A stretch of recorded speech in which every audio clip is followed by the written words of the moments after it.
Pemirsa sana, perjalanan menuju surga merupakan perjalanan terjauh yang ditempuh oleh manusia dalam hidup ini. Karena itu, kita membutuhkan jalan pintas agar cepat sampai di surga. Tapi adakah jalan pintas itu?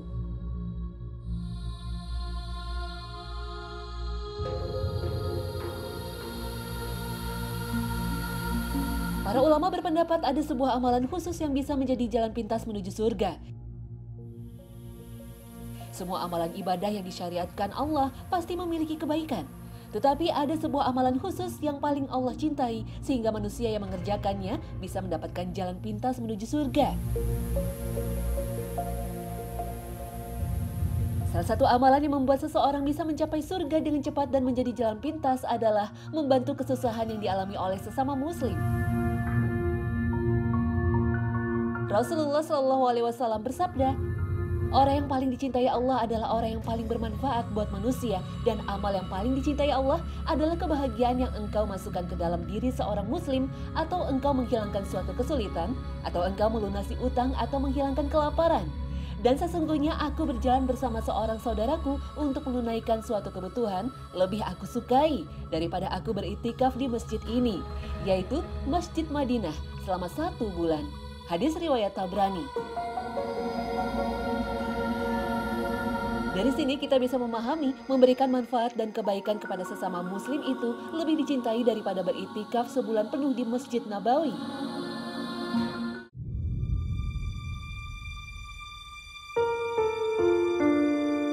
Syekh Utsaimin dalam kitab Riyadhus Shalihin menjelaskan, kenapa amalan membantu saudara kita selama 1 hari itu lebih dicintai Allah dibandingkan beriktikaf selama 1 bulan di masjid.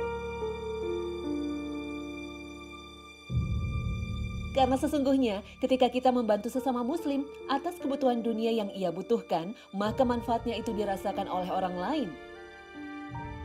Sedangkan ketika kita itikaf di Masjid Nabawi selama 1 bulan, manfaatnya hanya dirasakan oleh diri sendiri.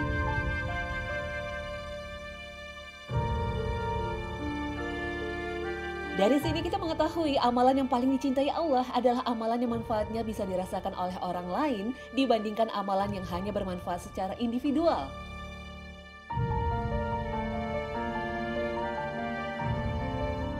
Kita bisa memahami betapa besar dan beratnya beriktikaf selama sebulan penuh di Masjid Nabawi.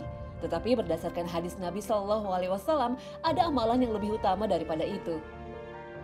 Yaitu ketika kita mampu membantu saudara sesama muslim yang sedang dilanda kesusahan dan kemudian berkata, saudaraku, apa yang Ana bisa bantu? Insya Allah hari ini saya wakafkan waktu saya untuk membantumu. Engkau ingin makan apa? Saya belikan. Kau hendak pergi ke dokter? Saya akan antarkan.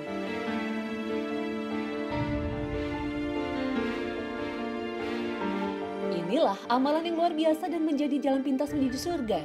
Sekali lagi, membantu saudara muslim dalam urusan dunianya dan menegakkan agama Allah lebih utama daripada beriktikaf sebulan penuh di Masjid Nabawi. Dari sini kita paham bahwa agama Islam dan sunnah Nabi Muhammad SAW bukanlah agama egois dan individual. Islam tidak mengajarkan umatnya untuk mementingkan diri sendiri dan tidak peduli kepada orang lain. Jangan pernah berharap akan masuk surga sendirian.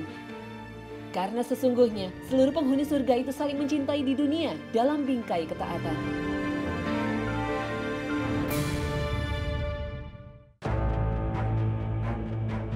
Makanya jangan pernah berharap akan masuk surga karena sholat, puasa, dan zikir semata tanpa pernah memikirkan cara untuk meringankan cobaan yang sedang dialami sesama muslim.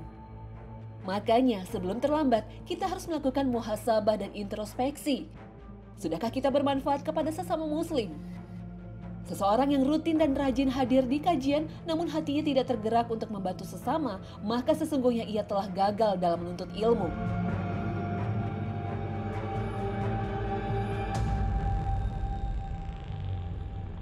Para ulama terdahulu berkata, jika engkau menjadi seorang mukmin, jadilah seseorang yang seperti sungai, jangan pernah menjadi seperti sumur. Kalau kita melihat sumur, sejatinya airnya susah untuk dimanfaatkan. Ketika seseorang ingin mengambil air di dalam sumur, harus menggunakan alat, misalnya timba atau pompa. Tetapi beda dengan sungai. Air sungai mudah dimanfaatkan tanpa peralatan untuk mengambil airnya. Cukup dengan tangan, kita bisa meminum air sungai. Kita juga bisa memancing ikan di sungai. Bahkan sungai bisa digunakan untuk berenang. Inilah yang menunjukkan keindahan Islam. Jika semua memahami bahwa membantu saudara sesama muslim itu merupakan salah satu jalan pintas menuju surga, niscaya akan hilang kesedihan dan kesusahan. Karena sesama umat muslim bersemangat meringankan kesulitan dan cobaan yang menimpa saudaranya. Kalau kita perhatikan lebih mendalam dan memahami teladan Nabi Muhammad SAW, maka kita akan mengerti bahwa salah satu tujuan ibadah itu membantu dan meringankan beban dari saudara sesama muslim. Sunnah Nabi itu memberikan senyuman kepada orang lain. Sunnah Nabi itu berbuat baik kepada tetangga, sehingga mereka mendapatkan manfaat dari kita. Nabi juga memerintahkan agar umatnya berkata yang baik. Jika tidak bisa, Nabi memerintahkan untuk diam. Ternyata, jika kita renungkan, semua perintah yang disampaikan Nabi Muhammad SAW itu tujuannya agar seorang muslim bisa bermanfaat bagi saudaranya. Makanya jangan pernah kita berpikir bahwa kita akan masuk surga hanya bermodalkan sholat yang kita dirikan. Bisa jadi tidak semua sholat yang kita kerjakan itu diterima, karena semua orang pernah merasakan ketika sholat justru memikirkan hal-hal yang lainnya sehingga tidak khusyuk. Jika tidak semua sholat yang kita lakukan itu khusyuk, bagaimana mungkin bisa menjamin surga?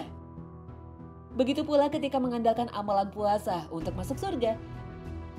Betapa sering kita berpuasa tetapi kurang ikhlas, bahkan ternodai oleh sifat riya. Jika kita tahu tidak semua ibadah kita itu sempurna, maka kita harus bermanfaat bagi orang lain agar mampu masuk surga.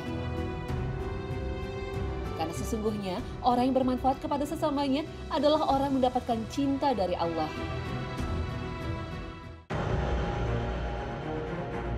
Suatu hari Imam Hasan Al-Basri berkata kepada murid-muridnya, "Mana Sabit?"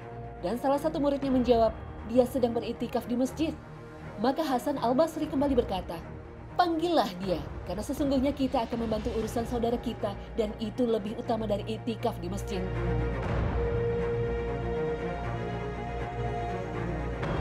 Mendengar hal ini, salah seorang murid Hasan Al-Basri berlari menuju masjid dan mengajak Sabit untuk turut membantu urusan salah seorang muslim. Dari sini kita memahami bukan berarti tidak ada keutamaan dalam ibadah iktikaf. Poin penting yang harus kita perhatikan dalam menjalankan agama ini adalah jangan sampai ketika beribadah kita hanya mementingkan urusan pribadi tanpa mampu memberikan manfaat kepada sesama manusia. Lalu mengapa hal ini bisa menjadi jalan pintas masuk surga? Lalu bagaimana dengan amalan-amalan lain?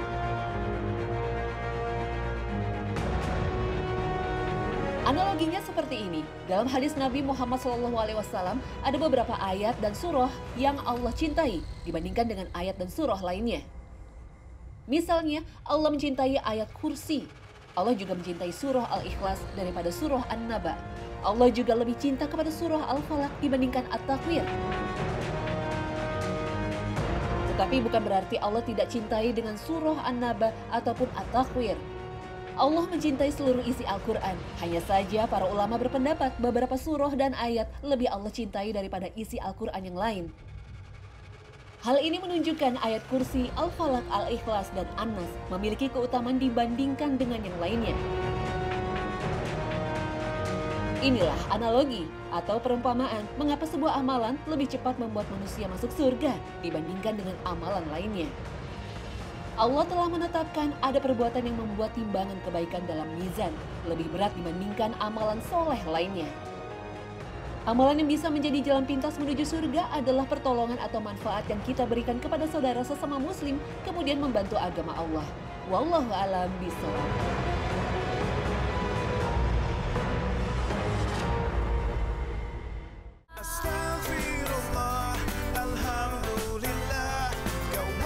Nah pemirsa, sampai di sini akhir perjumpaan kita hari ini. Semoga Allah Subhanahu wa Ta'ala senantiasa memberikan hidayah dan taufiknya kepada kita. Amin ya Rabbal Alamin. Terima kasih atas perhatian Anda. Wassalamualaikum warahmatullahi wabarakatuh.